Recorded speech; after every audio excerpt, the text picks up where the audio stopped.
صدای دلچسب و فورم و خوشایند در تالار قصر فرهنگی ناحیه واسه تارهای جور شده سازهای ملی از آمادگی جدی داوطلبان به دور ناحیوی آزمون جمهوریوی تاجیکستان وطن عزیز من درک میداد. صحنه ان همین طور آرایش یافته در همین محیط فرهنگی آزمون شروع گردید.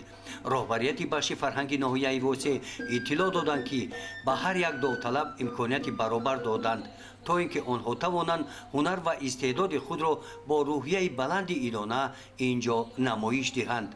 طبق نظامنامه آزمون به هنر داوطلبان کمیسیای صلاحیت‌دار عبارت از نمایندگان ریاست فرهنگی ولایت بهاگذاری کردند.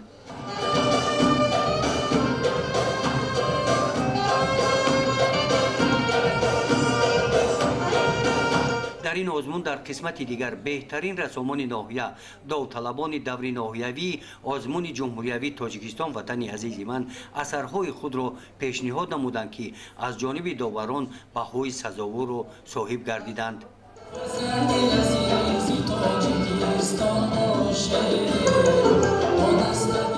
در دوره ناحیوی آزمون جمهوریوی تاجیکستان وطن عزیز من در ناحیه واسه از 64 نفر اشتراکچیان 30 نفر آنها به دوره ولایتی راه یافتند. گزارش خواجه نظریف خدای نظر ظهوروف از ناحیه واسه برای برنامه اطلاعاتی نوید.